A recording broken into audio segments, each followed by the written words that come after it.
4. 어젯밤과 거의 같은 시각에 절그렁절그렁 방울소리가 울렸다. 바깥에 사지가 서 있는 것을 확인한 뒤에 레이토는 종무소를 나섰다. 아주 근사한 보름달이야. 사지가 하늘을 올려다보며 말했다. 덩달아 레이토도 하늘을 우러러보았다. 하얀 달빛의 광채가 평소보다 힘차게 느껴졌다. 정말 그렇군요. 라고 동의했다. 어쩐지 좋은 예감이 들어 사지는 험상궂은 얼굴에 웃음을 띄었다. 그렇습니까? 다행입니다.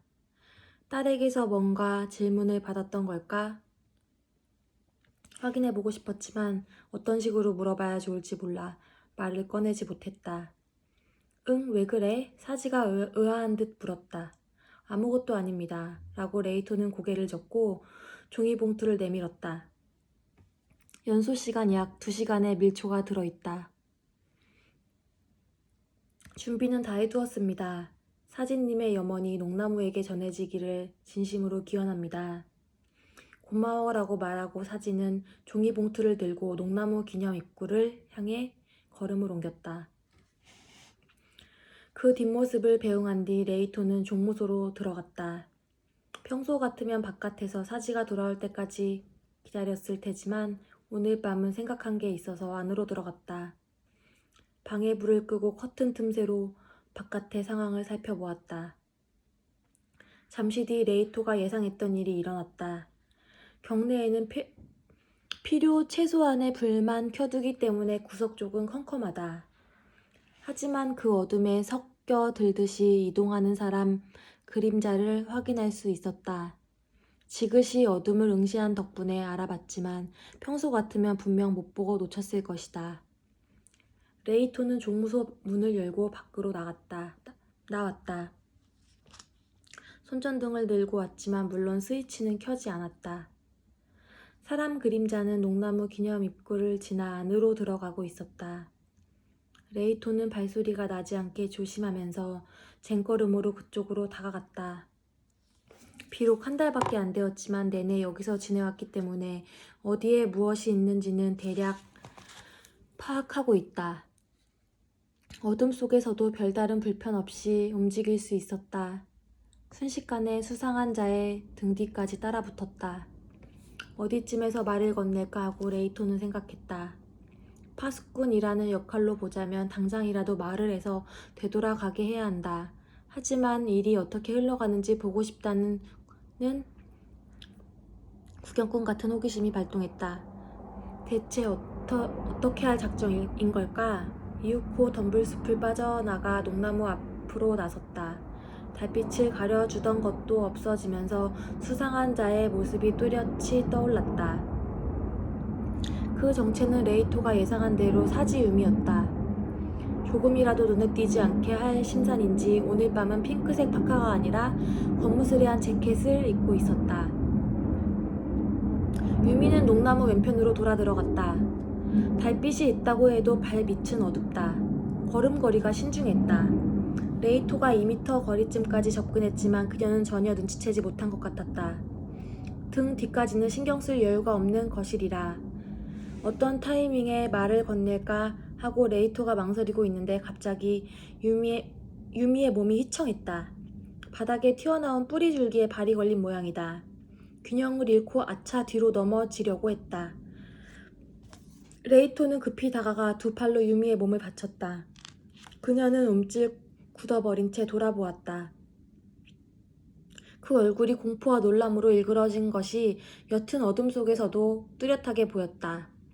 비명조차 울리지 못한 것은 충격이 너무 컸기 때문이다.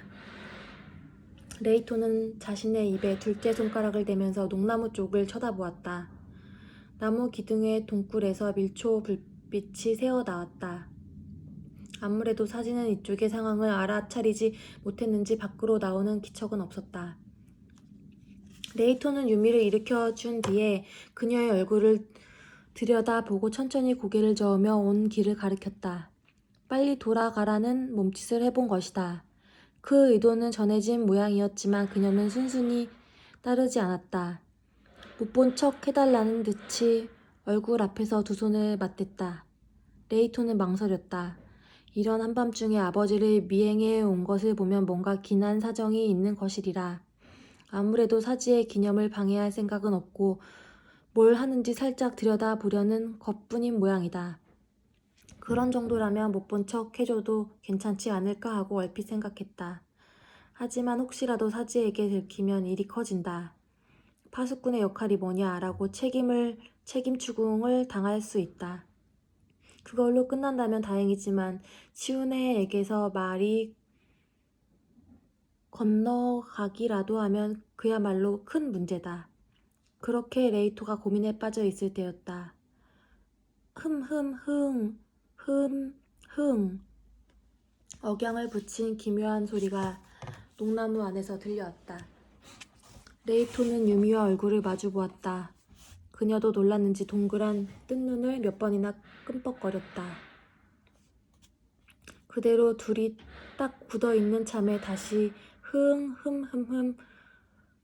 흥이라는 소리가 들려왔다. 분명 사지의 목소리다. 독경 같은 게 아니었다. 그러기는커녕 멜로디가 붙은 소리다.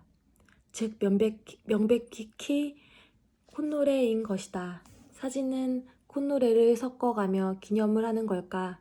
그 험상궂은 얼굴을 생각하면 상상도 못할 일이었다. 유미가 맞대고 있던 두 손을 내리고 몸을 농나무 쪽으로 향했다.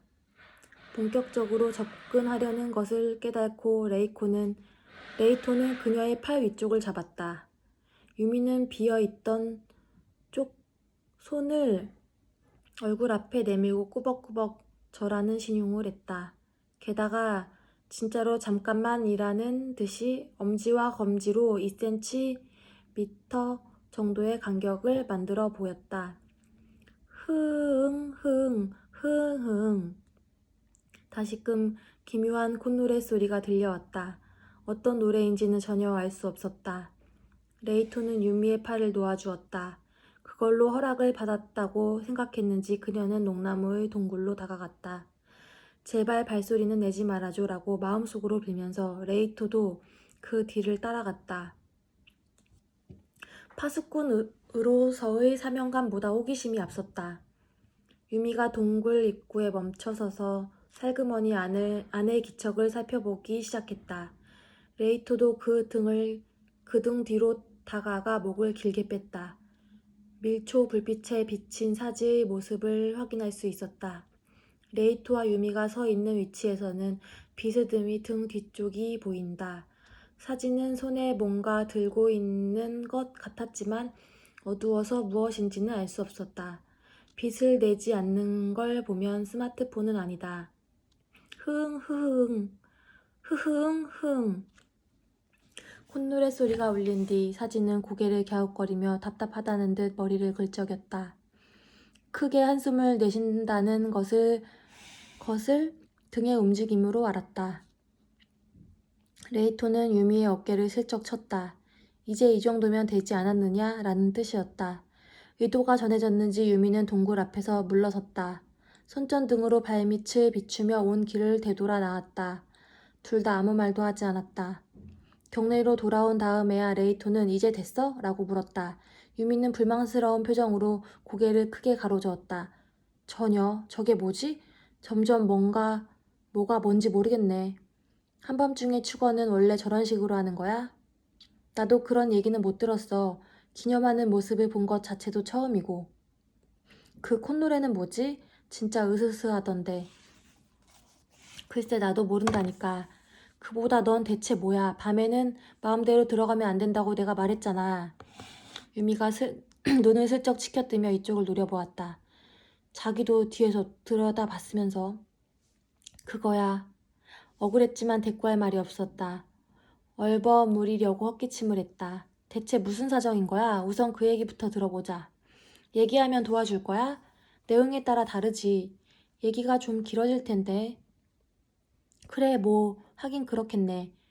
레이토는 종무소 쪽을 턱으로 가리켰다. 여기는 추워. 안으로 들어가자고. 코코아라도 마시면서 무슨 얘기인지 들어볼 테니까. 아 코코아 나 진짜 좋아하는데. 유미가 반색을 하며 손을 마주쳤다. 어느새 둘 다 말투가 반말이 된 것을 레이토는 깨달았다. 맛있다. 몸이 따뜻해졌어. 코코아를 한 모금 마신 뒤 머그컵 손잡이를 오른손으로 들고 왼손을 녹이려는 듯 컵에 댄 자세로 유미는 이야기를 시작했다. 그녀에 의하면 사지가는 여기서 차로 30분 거리에 있다고 한다.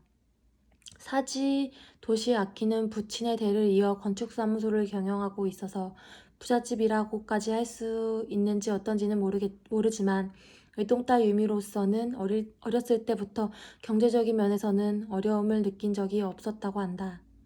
경제적인 면에서는 이라는 단어를 둔 것은 사지가에는 다른 문제가 있었기 때문이다. 함께 사는 할머니의 병간호로 온 가족이 몹시 힘들었다는 것이다. 단순히 거동이 불편한 것뿐이라면 그나마 괜찮았을 텐데 우리 할머니는 치매가 점점 심해져 가는 데다 몸쪽은 너무 멀쩡했어. 밥 먹기도 힘들고 약은 다 토해내고 링것 바늘은 뽑아버리는 듯 통에 한시도 눈을 뗄 수가 없는 거야. 나도 나름대로 거들어줬지만 가장 힘든 건 역시 엄마여서 항상 지칠 대로 지쳐 있었어. 하지만 그런 힘겨움에 이번 봄도 끝이 났다. 증세가 악화된 탓에 몸을 움직이지 못하게 됐고 그 덕분에 환자를 받아주겠다는 요양원을 찾았기 때문이다. 유미도 이따금 병문안을 가지만 할머니의 치매는 더욱 심해져서 손녀딸이라고 인식하지 못하는 때도 많았다. 이제는 가족 모두가 이별의 때가 그리 멀지 않았다고 생각하고 있다. 근데 솔직히 말하면 긴장이 탁 풀리면서 마음이 편안해졌어. 드디어 평범한 일상으로 돌아갈 수 있잖아. 엄마도 자신을 위한 시간을 가질 수 있고 나도 집에 신경 쓸 것 없이 아르바이트도 할 수 있어. 실제로 그렇게 되긴 했는데 거기까지 말한 참에 유미는 목소리 톤을 낮추면서 또 다른 걱정거리가 생겼지 뭐야? 라고 투덜거리듯 말했다. 아버지, 도시아키의 수상한 행동이 그것이라고 한다. 내가 알게 된 게 석 달 전쯤인가? 아빠가 어쩐지 수상한 행동을 하는 거야. 수상한 행동? 레이토는 입가로 가져가면서 머그컵을 다시 테이블에 내려놓았다. 레이토는 입가로 가져가려던 머그컵을 다시 테이블에 내려놓았다. 오래전부터 우리 건축사무소에서 일하던 직원 중에 야마다 씨라는 분이 있는데 바로 그 아저씨가 얘기해 준 거야. 최근에 사장님이 어딘가 훌쩍 나가는 일이 많다고. 게다가 행선지가 어딘지 알 수가 없대. 외출할 때는 다들 목적지를 게시판에 써두는데 언젠가 아빠가 휴대전화를 받지 않아서 게시판에 적힌 곳에 연락을 해봤더니 오늘은 사지씨가 오지 않았다고 했다는 거야. 나중에 본인에게 물어보니까 다른 볼일이 생겨 예정을 변경했다고 둘러대더래. 그런 일이 여러 번 있었던 모양이야. 야마다 아저씨의 감으로는 2주에 한 번 꼴이었대. 거 뭔가 수상하네. 어머니도 그런 걸 알고 있어? 아니, 엄마는 모르지. 나도 얘기를 안 했고 야마다 아저씨도 그런 얘기는 차마 못했다고 했어. 근데 그 야마다 씨는 왜 너한테는 얘기했어? 그건 나도 잘 모르지만 아마 누군가에게는 미리 얘기해두는 게 좋겠다고 생각한 것 같아. 레이토는 고개를 끄덕였다. 야마다 씨라는 이의 심정도 어쩐지 이해가 되었다. 그래서 어떻게 했어? 혹시 탐정에게 뒷조사를 의뢰했다거나. 레이토는 반쯤 농담으로 말했지만 유미는 진지한 얼굴로 고개를 끄덕였다. 그러고 싶었지. 근데 비용을 댈 돈이 없었어. 그래서 내가 직접 알아보기로 한 거야. 대학이 여름방학이라 시간도 넉넉했으니까. 유미는 현역 대학생인 모양이다. 알아보다니 어떡해? 우선 우리 차에 몰래 GPS 발신기를 달았어. 발신기? 레이토는 눈이 둥그레졌다. 완전 본격적이네. 부모 쪽에서 아이가 간 곳을 파악하거나 배회하는 치매 노인을 지켜보기 위해 요즘에는 GPS 발신기를 흔히 활용한다는 얘기는 레이토도 알고 있었다. 하지만 실제로 사용한 사람의 얘기를 들은 건 처음이었다. 왜냐면 나로서는 진짜 심각하거든. 유미에 의하면 그녀가 사용한 것은 실시간으로 스마트폰을 통해 장소 이동을 확인할 수 있는 발신기로 조건에 따라 다르지만 위치의 오차는 최대 50m 정도라고 한다. 세상 참 편리해졌네. 그나저나 왜 그걸 차해? 우리 집하고 건축사무소가 바로 옆이라 주차장을 함께 쓰고 있어. 야마다 아저씨에 의하면 아빠가 수상한 외출을 할 때는 업무용 차량이 아니라 우리 차를 타고 간다고 했어. 그러니까 차에 발신기를 몰래 달아두면 어디로 가는지 대략 알 수 있지. 한 번 충전으로 배터리는 24시간 충분해. 오, 대단하다. 그래서 알아내긴 했어? 유미는 머그컵을 탁자에 내려놓고 손가락으로 V를 그렸다. 발신기를 달고 첫 번째 금요일에 수상쩍은 움직임이 있었어. 업무 중에 건축사무소를 나와 우리 차로 외출한 거야. 야마다 아저씨가 말했던 그 패턴이지. 움직임을 추적해보니까 기치조지역 근처의 무인 주차장에 차를 세운 거였어. 주차는 1시간쯤 했고 거기서 나온 뒤에 곧바로 우리 사무소로 돌아왔어. 그럼 문제는 무인 주차장에 차를 세워놓고 어디에 갔느냐는 거네? 바로 그거야. 유미는 레이터 쪽을 가리켰다. 아빠 옷에 발신기를 달면 가장 좋을 텐데 그건 아무래도 들킬 위험성이 너무 커. 그래서 내가 직접 미행하는 수밖에 없었어. 하지만 그러려면 아빠보다 먼저 문제의 무인 주차장에 가 있어야 하는 거야. 별 수 없이 기치 조지역 근처에 커피점에 가서 대기하기로 했어. 대기한다고? 날마다? 아니야, 날마다 그럴 수는 없으니까 매주 목요일과 금요일에만 가기로 정했어. 분명 둘 중 하루일 거라고 딱 감이 왔거든. 여자의 육감이라는 것이 모양이다. 그래서 결과는 어떻게 나왔어? 발신기를 달고 두 번째 주의 금요일이었어. 오늘도 허탕인가 하고 스마트폰을 체크해봤는데 움직임이 포착된 거야. 유미는 검은 눈동자를 굴려가며 그날을 이야기하기 시작했다. 사지가에서 기치조지까지는 차로 약 30분. 유미가 대기하던 커피점에서 무인 주차장까지는 도로로 약 10분이다. 발신기의 움직임을 스마트폰으로 추적해 도시 아키가 틀림없이 기치조지로 향했다는 것을 확인한 유미는 커피점을 나왔다. 무인 주차장으로 가는 중에 마스크를 쓰고 카스케트 모자도 눈까지 깊숙이 눌렀었다. 도시아키에게 들키지 않기 위해 변장이다. 도시아키에게 들키지 않기 위한 변장이다. 카스케트 모자도 그러기 위해 일부러 구입했다. 건물 뒤 그늘에 숨어 주차장을 지켜보고 있자 잠시 뒤에 도시아키가 운전하는 차가 나타났다. 망설임 없이 주차 게이트를 통과하는 것을 보고 역시 한두 번 드나든 게 아니구나 라고 실감했다. 차에서 내린 도시아키가 걸음을 옮겼다. 그 걸음걸이에 망설임이 없는 것을 봐도 목적지까지 가는 길이 이미 머릿속에 들어있다고 짐작할 수 있었다. 몇 분 뒤 도시아키는 크림색 신축 맨션으로 들어갔다. 높이를 보면 5층 건물 정도일까. 도시아키가 입구에서 인터폰을 통해 뭔가 얘기하자 오토록 문이 열렸다. 바로 근처에 옛날식 찻집이 있어서 유미는 그곳에 진을 치고 스마트폰으로 도시아키가 들어간 맨션을 검색했다. 부동산 정보를 보니 대부분 원룸이었다. 하지만 모두 전유 면적 40제곱미터 이상이고 게다가 지은 지 5년밖에 안 된 맨션이다. 역에서 도보로 5분 거리여서 임대료는 15만 엔이 넘었다. 1시간쯤 지났을 무렵 유미는 맨션 앞으로 돌아와 조금 떨어진 곳에서 입구를 지켜보았다. 야마다가 해준 얘기와 지난번 미행의 경험을 통해 이제 슬슬 나올 때쯤이라고 예상한 것이다. 일이 잘 되면 맨션에 사는 사람도 모습을 드러내줄지 모른다고 기대했다. 예상대로 잠시 뒤에 도시아키가 나왔지만 함께 나온 사람은 없었다. 도시아키의 표정은 유미 눈에는 어딘지 환해진 것처럼 보였다. 진짜 수상하다. 거기까지 이야기를 듣고 레이토는 손가락을 튕기며 말했다. 분명 여자야. 애인이 생긴 거라고. 틀림없어. 업무 중에 빠져나와 미래를 하다니 여간 대담한 게 아니네. 무슨 큰 발견을 한 것처럼 얘기하지 말아줄래? 그 정도는 나도 처음부터 예상했어. 유미가 못마땅하다는 듯 미간을 찌푸렸다. 목요일과 금요일 둘 중에 하루로 정했다는 거지. 정했다고 했지?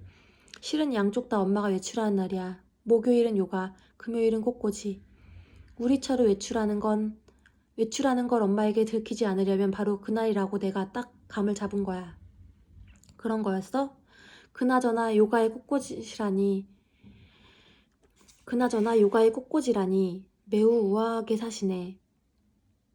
할머니 돌봐주느라 그렇게 오래도록 고생했는데 그 정도 호사는 봐줘야지. 아니 내가 그걸 난무라자는 건 아니고 아무튼 그런 얘기라면 이미 결론이 난 거 아니야? 안타깝지만 바람을 피우는 거야.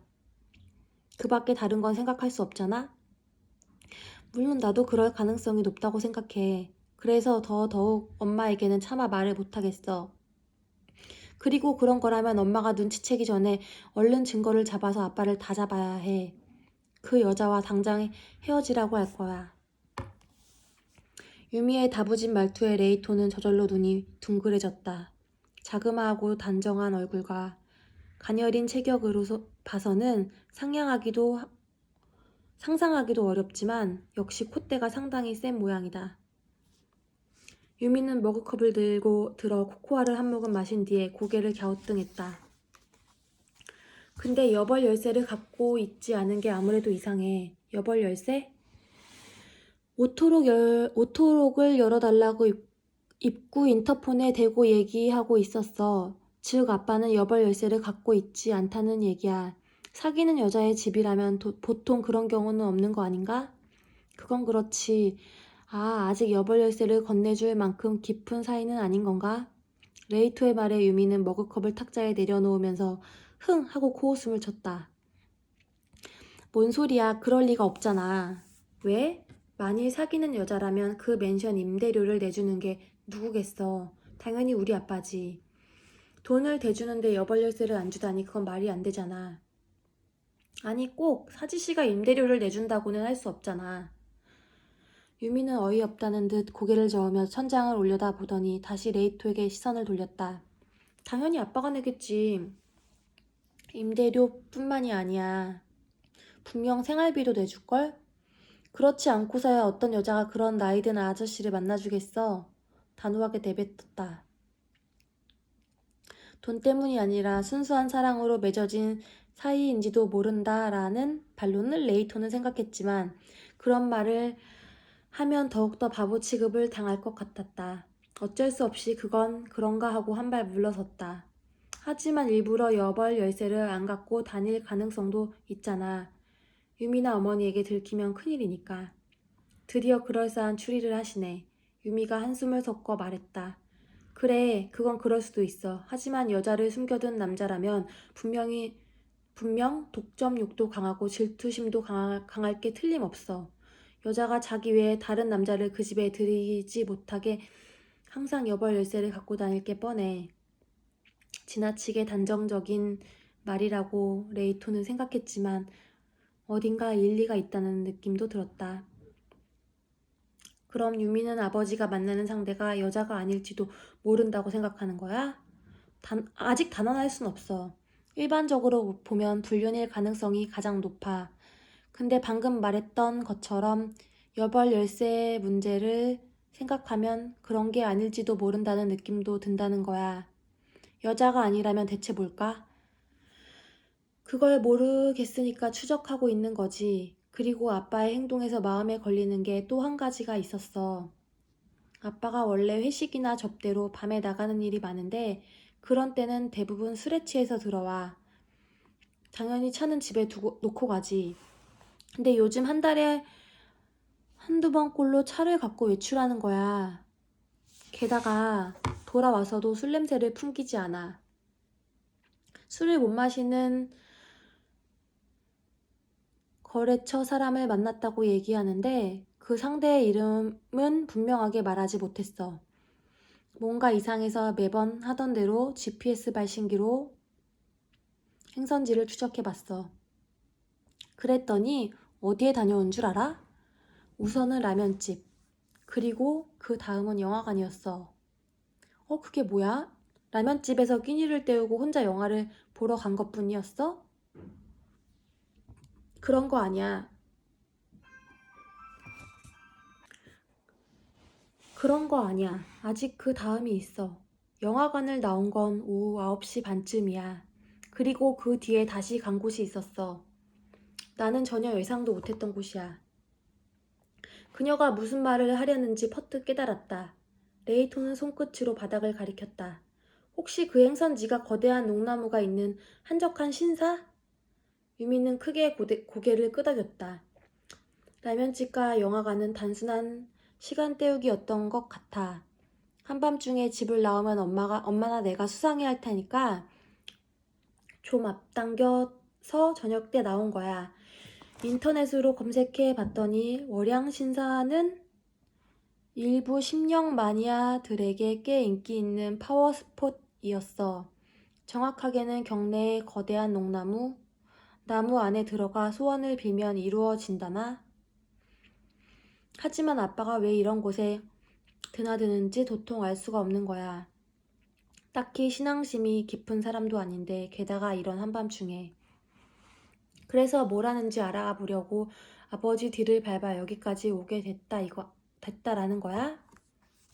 그렇지. 유미는 고개를 위아래로 끄덕였다. 미행을 해서라도 몰래 들여다보려고 했던 내 기분 이제 알겠지? 그런 거라면 뭐 이해할 만하다고 할까? 근데 전혀 문제가 해결되지 않았어. 대체 뭘까 그게? 그 으스스한 콧노래 말이야. 글쎄 라고 레이톤은 어깨를 움츠렸다. 나도 모르지. 아까도 말했지만 이 일을 맡은 지가 아직 얼마 안 돼서. 아니 잠깐 일하면서 레이톤은 탁자 옆 캐비닛에서 파일 한 권을 꺼내왔다. 야간 기념의 일정표를 정리해둔 파일이다. 그곳에는 예약자의 이름과 방문 시간, 기념 시간 등이 적혀 있다. 이 기록에 의하면 사지 씨는 반년 전부터 기념을 했어. 한 달에 한 번일 때도 있고 이번처럼 이틀 연달아 온 경우도 있어. 반년 전이라면 할머니가 요양원에 들어간 무렵이야. 그 일과 뭔가 관계가 있는 건가? 유미는 팔짱을 끼고 좁은 실내를 둘러보더니 저기라고 조심스럽게 물었다. 어차피 미신이지? 농나무가 소원을 이루어준다는 그 얘기. 레이톤은 선뜻 대답할 수 없었다. 본심을 말하자면 완전히 그녀와 동감이었지만 자신의 입장상 그런 말을 하면 안 될 듯한 마음이 들었기 때문이다. 어때? 실제로는 어떤 거야? 유미가 재우쳐 물었다. 그게 레이톤은 파일을 캐비닛에 다시 꽂아놓고 목 뒤를 긁적였다. 나도 인터넷을 검색해봤는데 여기 농나무에 소원을 빌고 대학에 합격했다든가 병이 나았다든가 그런 체험기를 올리는 사람은 꽤 많은 것 같아. 그건 나도 알지. 하지만 그 사람들도 실제로는 공부를 열심히 한 결과였거나 운이 좋았거나 분명 그런 걸 거야. 근데 그건 별로 재미가 없으니까 뭔가 영적인 소재를 엮어서 글을 올렸겠지. 어때? 그렇잖아? 뭐 그럴 수도 있지. 하지만 꼭 어느 쪽이라고 단정하기는 어려워. 레이토의 대답에 뭔가 미진함을 느꼈는지 유미는 입을 시옷자로 하고 있었다. 그렇다면 이건 얘기해 줄 수 있지? 낮 시간에는 누구든 거기에 자유롭게 드나들 수 있다. 근데 밤에는 예약제라서 다른 사람은 농나무 근처에도 가면 안 된다라고 했잖아. 그건 왜 그런 거야? 왜냐니 그건 원래 규칙이 그렇다고 할 수밖에 없어. 유미는 답답한 듯 고개를 가로저었다. 왜 그런 규칙이 생겼는지를 묻는 거잖아. 혹시 밤에 하는 게 효과가 있기 때문인가? 한밤중에 소원을 빌면 정말로 이루어져? 몰아붙이듯이 질문을 던졌다. 나는 잘 모른다니까. 몇 번이나 말했지만 나는 채용된 지 얼마 안 됐어. 그냥 정식 기념은 한밤중에 하는 것이라는 얘기를 들었을 뿐이야. 역시 그런 거였네. 그럼 아빠는 밤중에 해야 효과가 있다는 걸 다 알고 이 시간에 이런 곳에 와 있는 거야. 하지만 대체 뭘 비는 거야? 그런 이상한 콧노래까지 불러가면서. 유미의 의문은 중간부터 혼잣말로 바뀌었다. 아까 낮에도 말했지만 아버지에게 직접 물어보는 건 어때? 그게 가장 빠른 방법이잖아. 레이토의 질문에 말도 안 된다는 듯이 유미는 큰 한숨을 내쉬었다. 물어봐서 선뜻 대답해줄 일이면 애초에 아빠도 몰래 이러고 다니지 않지. 분명 엄마와 나한테는 비밀로 해야 하는 뭔가가 있어. 근데 내가 섣부르게 캐물으면 사실대로 털어놓지 않을 뿐만 아니라 경계심만 더 강해질 거라고. 그것도 그렇다. 라고 생각하면서 레이토는 끙 신음하는 수밖에 없었다. 문득 시계를 보고는 흠칫 놀랐다. 벌써 시간이 상당히 지났다. 이제 슬슬 사지가 돌아올 때쯤이다. 그런 얘기를 하자 유미는 부르퉁한 얼굴로 자리에서 일어났다. 이렇게까지 다 얘기했으니까 도와줄 거지? 뭐 도와주는 거야 괜찮지만 나한테 뭘 하려고? 미리 말해두겠는데 내 기념 내용에 대해서는 물어보면 안 되는 게 규칙이야. 물어보면 안 된다는 게 규칙이야. 유미는 미간을 좁히며 시선을 떨구었다. 뭘 부탁할지 지금은 생각이 안 나니까 집에 가서 고민해 볼게. 알았어. 그리고 한 가지만 더 물어봐도 돼? 유미가 검지를 바짝 세우면서 말했다. 뭔데? 아까부터 계속 마음에 걸렸는데 왜 기념이라고 하지? 소원을 비는 거라면 보통 기원이라고 하잖아. 글쎄 라고 레이토는 고개를 외로 꼬았다. 그건 어느 쪽이든 상관없지 않나? 기원이든 기념이든 말 뜻은 별 차이도 없잖아. 여기서는 기념이라고 한다고 해서 나도 그대로 따라했을 뿐이야. 그래? 유미는 뭔가 석연치 않은 기색이었지만 뭐 그건 됐어 라고 얘기를 마무리했다. 서로 연락처를 주고받은 뒤 나란히 종무소를 나섰다. 유미는 건축사무소 소형 트럭을 직접 운전해서 이곳까지 온 모양이었다. 그녀가 경내를 떠나고 몇 분 만에 사지가 덤불숲 사이로 나타났다. 수고하셨습니다. 라고 레이토는 머리를 숙였다. 기념은 잘 하셨습니까? 응, 그럭저럭. 사지는 만족스러운 웃음을 지었다. 그 콧노래는 대체 뭐였는지 너무 궁금했지만 그걸 물어볼 수는 없었다. 기념 중에 농나무 근처에 접근하는 것 자체가 금제인 것이다. 다음 달에도 예약을 했는데 사지가 말했다. 네, 준비하고 기다리겠습니다. 그럼 잘 자요 라는 인사를 남기고 사지는 걸음을 옮겼다. 그 뒷모습을 지켜보며 레이토는 아까 들은 콧노래를 떠올렸다. 어쩐지 귓속에서 계속 맴도는 것이다. 유미는 으스스한 콧노래라고 말했지만 멜로디는 의외로 나쁘지 않다고 레이토는 생각했다.